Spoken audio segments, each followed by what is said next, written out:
The first setting is the portal quality. I set it to epic because when you have the frame rate and the portal quality set to epic, it's a lot easier to look through. So if we go to the video settings and scroll down, portal quality epic, portal frame rate epic. If you change this to low, you'll see what I mean here. Very crunchy on low. It's much harder to see through it. It's much harder to actually do some of the through portal plays that you can do a lot easier when you have this thing set on epic. As you can see, a whole lot easier to see what's going on through the portal that way. Next, I want to talk about the portals. Rebinding the portals to something that's a little bit easier to use than E and Q for my PC friends is critically important. So if we hop into the settings here, you'll notice that under the keybinds, E and Q are the defaults when you're doing your portals, and that's a little bit tricky when you're trying to move left or right and shoot a portal at the same time. A lot of streamers will talk about rebinding this to mouse wheel up and down, or vice versa, your mouse buttons on the side. What this allows you to do is if I'm trying to strafe to the right and I need to shoot a portal up there, I have to literally bring my middle finger over from the W key to do it, or I have to stop and lift a finger off. Whereas if I've got it bound to something on my mouse, I can very easily just continue full movement left and right and keep firing portals wherever I want to.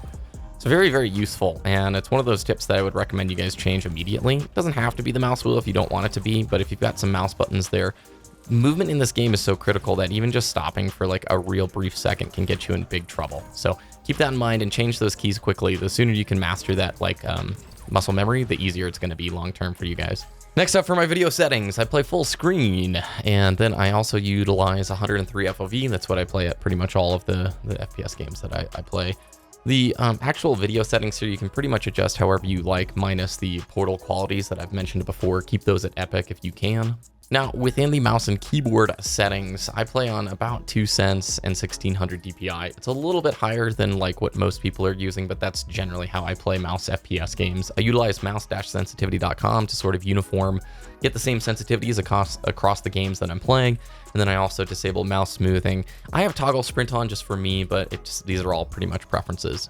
For the controller settings, you guys, I don't play this game on a controller, so I'm not going to be a great resource for that. Leave some comments down below if you've got some good tips for controller players who are enjoying this game. Now on the audio side, I crank ambient volume down. If we bring it back up, you can hear it here.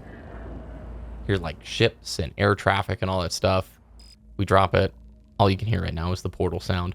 It's pretty useful. The announcer is also really loud, so I don't know why this turned back up. I generally keep him a little bit lower. A really important one too is to disable the show sprint crosshair. It comes enabled by default. Notice when you sprint, it changes to that little tick. I don't really like that, so it's a lot easier if you just keep that thing disabled, and then it's just going to be your basic crosshair for what weapon you're using at that time, which is very useful. So you'll notice that my crosshair looks maybe a little bit different than the base crosshairs for these weapons. You can actually in this game change the crosshair for every weapon that you're utilizing. Very cool. It's important to remember that your crosshair color and the enemy crosshair color need to be different, because you actually will see as an enemy goes across the crosshair, it change colors, and I believe that works even through a portal, which is very useful. But if you can come down here, you can see there's just a ton of different crosshairs that you can utilize for all the different weapons. I recommend coming in here and playing around and checking out the ones that you like and changing the ones that you don't like. And now onto a few gameplay tips for you guys. The sooner you start picking up power weapons and utilizing them, the better you're going to do. This is an arena FPS, which means the railgun, sniper rifle, rocket launcher, BFB, all of these weapons that are on the map are generally going to give you a big gameplay advantage. So the sooner you learn the maps, as well as start picking up those power weapons and contesting them when they are up, the sooner you're going to rack up more kills, and the sooner you're going to do a little bit better. How do you learn the maps faster? Well, just hop into a custom game, make it private, turn off the bots, and go to town. It's a great way to practice your portal mechanics as well. Remember, with your portals, the sooner you master them, the better at map control you're going to be. The more you're portaling, honestly, the better job you're going to be doing moving across the map efficiently. And please don't forget that you can shoot through your portals. Always take advantage of the fact that there's probably a portal behind an enemy who's holding a power position. Utilize that to get a nice angle on the enemy to either drop in on them or just shoot at them through the portal. But do remember, it works both ways, and enemies who are very sharp may be shooting right back through to you.